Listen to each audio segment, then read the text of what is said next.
Hello, humans, peoples, and others, and welcome to another video. Today, I'm reading a story because I can, and yeah, all week I was kind of not feeling like doing memes, so, no meme video this week. Anyways, I guess I'll just go immediately on to reading the story. I have no idea how to do any of the background stuff or what to do, so I guess I'll probably have just the story off to my left.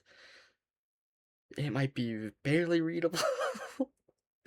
Well, for me, it's gonna be readable, but yeah, we'll see how this goes. Alright, and so here I have the story. I guess I'll just start reading it. So, The Freedom's Renewal. One day, a young woman named Elistara was walking in the forest within the kingdom of Loosemere. Elistara was an elf with light blue eyes and sky blue hair. She wore a necklace holding the symbol of Valinira, the goddess of freedom. She usually was a very carefree and happy person, but today something looked off.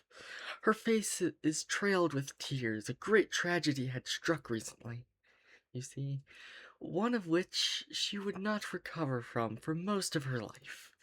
She walks sullenly around the forest, a cracked sword at her hip, looking around at the trees, trying to find some solace from her loss. Elistara suddenly heard something in the distance, a voice. It sounded familiar to her, and yet she has never heard it before. She approached passing trees and curious animals until she entered a clearing. In the center of the clearing, there was a glowing ball of light shedding green and gold rays. She walked up to the ball of light when it suddenly starts speaking again, its voice sounding soft, almost melodic. "Salutations to you, young one. You seem out of balance," it says. Elistara, intrigued by the mysterious orb, replies, "And you seem to be a ball of light, but you're talking. Do you have a name, ball of light?" The ball of light gives off a noise that sounds almost like laughter, then says, "You are the first to ask such a question, young one." The ball of light pauses for a second. "Very well. I am Elistra, and I could help you with whatever troubles you." Elistara takes a small step back. That name is the very same as the plane where the goddess lives, and the same that she herself is named after. She grasps at her necklace, then says, "You can help me? Surely you want something in return. Deals like these are never free." Elistara laughs again, or Illustra laughs again, and saying, "That may be true, young Elistara, but I only want you to have unwavering loyalty to your own ideals and to freedom itself. To ask any more is too much, for that would be breaking all I stand for." The elf takes a step towards Illustra. "I vow to never stray from my ideals, including freedom. I still don't know how you can help me, though, Illustra. My problems are far above me, and I doubt you can do more for me than I could for myself when it comes to my friends." She says, grief coming back into her voice. "Oh, to be so young, young Elistara.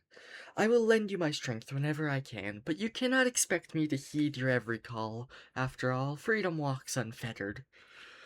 I will try to nonetheless, for you are going to be my champion, a light within the darkness caused by shades of the past.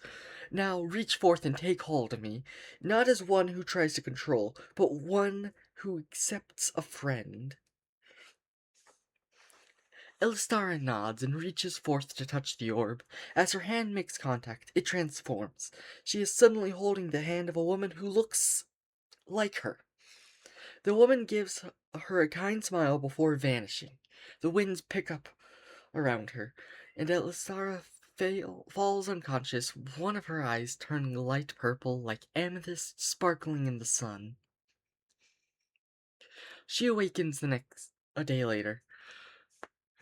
Her grief not gone, but dulled, power coursing through her. A song is heard echoing through the forest, one that sounds like freedom itself. She stands up, her back feeling sore. She looks back to see why that is, to see a pair of wings on her back.